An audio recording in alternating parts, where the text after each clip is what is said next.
What I'd like to share with you a little bit is some of the nuts and bolts of presiding at weddings. You can read books on the theology of love and the theology of marriage, but actually presiding at weddings teaches you a whole new skill set that you won't learn any other way. And so I want to share with you just some of the pragmatics of presiding at weddings.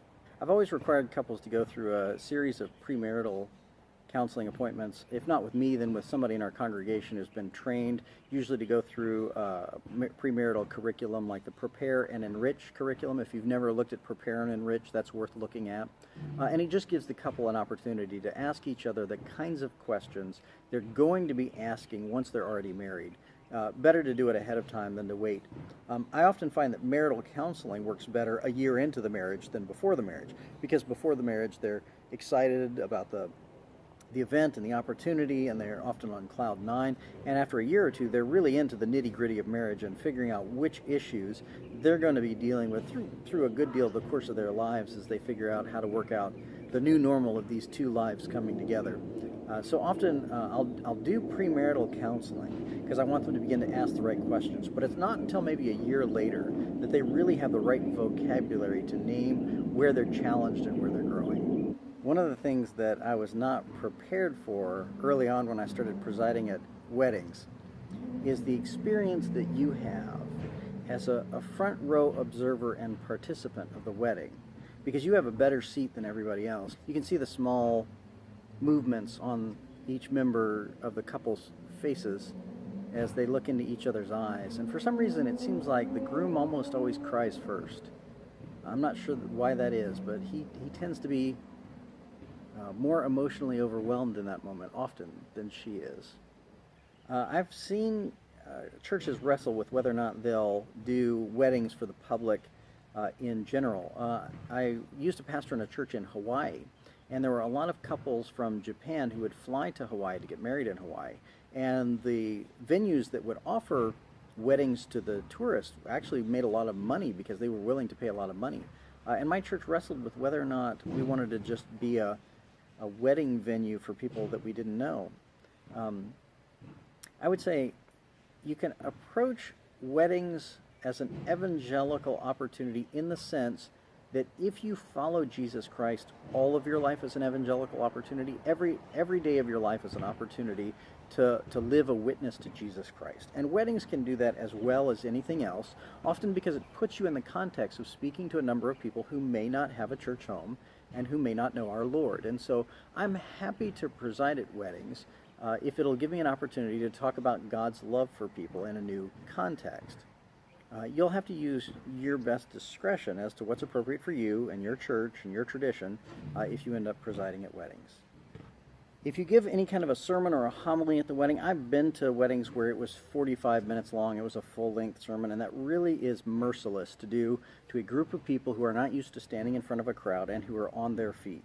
When I presided a wedding service, I try to talk for maybe 10 minutes about what it means for Jesus to be in the midst of our relationships. And I focus really intentionally and clearly on how important that is, because I anticipate that at weddings, a lot of the guests are not Christians or don't have a church home or maybe on the edges of faith, and this is an opportunity to speak meaningfully into their lives. And so I talk about what it means to have Jesus working on our relationships as we learn to love one another.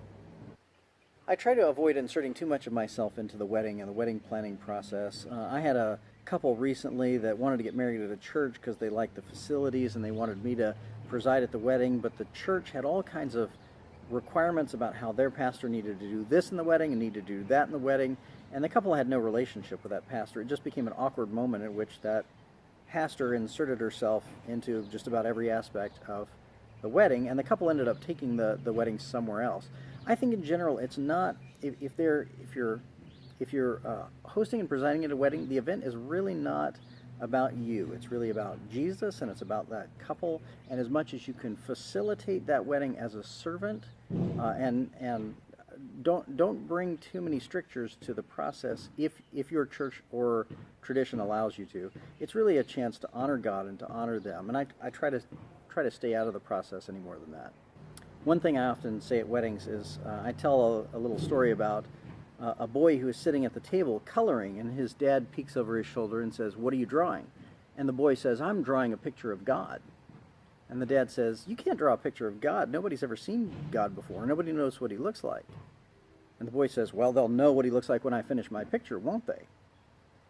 And then I say, when a couple loves one another well and faithfully and sacrificially, what they're doing is drawing a picture of God's love for all the world to see in the way that they love one another. We capture just a glimpse, just a taste of God's love in the way that a couple loves one another well. And so I talk about the need for we as couples to learn to love one another, because we're actually modeling to the world what we believe about God's love and the way we love each other.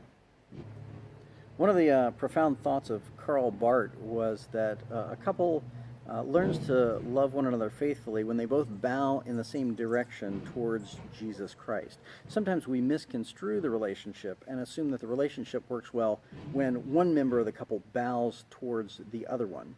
That actually doesn't create a relationship in which people are growing together faithfully.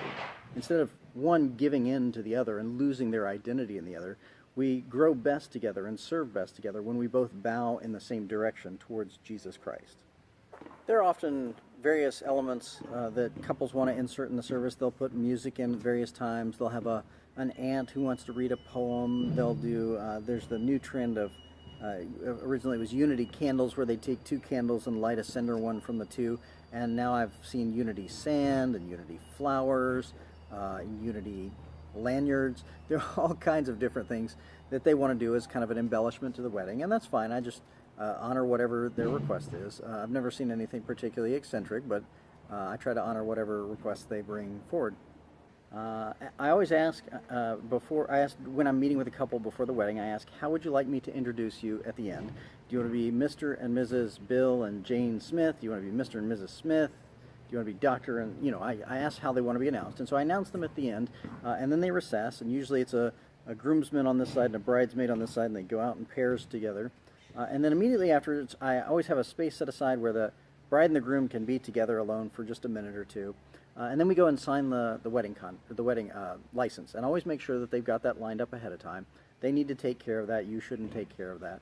But make sure you sign it. It'll require witnesses, and then give it back to a member of their family or party that they've assigned ahead of time to take care of it, because it's best in general to hand that to them to mail in and to be responsible for. As with funerals, the best thing to do is to ask another pastor if you can do a wedding with them before you do it on your own, because walking through the process with someone else who's seasoned and experienced will just help make that an easier learning curve for you. It'll walk you through some of the details that you might not attend to if you haven't done weddings before. I'd also say to pastors out there who have presided at weddings or who regularly do so, if you can apprentice somebody else, somebody who's never done it before but who knows that their ministry will require them to preside at weddings, coach somebody else on how to do it, because it's a great gift to be able to hand off teaching those skills to somebody else. Through the course of my life, I've presided at weddings in churches, in chapels, outdoors, in parks, on beaches, beside waterfalls. Last week I presided at a wedding in a warehouse that had been refurbished, but it was inside a warehouse, and that was a first. I would say there really is no right or wrong place in which to hold it, as long as the service itself is a God-honoring worship service. I've presided at weddings in hotels and on golf courses, and all of it is beautiful, but what's most sacred is the content of the message as you explain and interpret the wedding vows that they're making to one another. I always try during the wedding to call attention to the fact that when we love each other, we don't allow God's love for us to be subsumed by the couple's love for one another, by romantic love. C.S. Lewis says that God is love, but love is not God. All right, in 1 John it says that God is love, but love is not God. Our romance, our affection for one another, that cannot bypass our focus of our attention on God's love for us. That has to be premier. If we reach for God's love, the love of the couple can be thrown in as well. But if we reach only for the love of the couple for one another, we lose both. And this is just a final personal preference. I usually don't attend wedding receptions. unless it's for someone within my church family, and I know a lot of the guests who are going to be there. I've been to so many church receptions where they're not sure where to put me, so I'm at a table with a bunch of strangers, and if they know each other, they talk to one another, and it's unless you're just a gregarious extrovert and love being in that context, not rehearsals, receptions are tend to be long affairs, and tend to eat a lot of time. So you have to choose well whether or not you want to do that. I generally don't go to the receptions.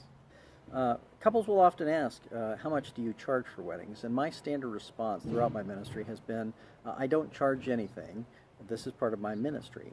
In most of my experience, people will give the pastor a gift of some kind or another for presiding at the wedding, and I just accept that thankfully if they do. But when they ask, I usually don't ask in fact, I've never asked for a fee for weddings. Your church may have a policy on that. You can do whatever you see appropriate.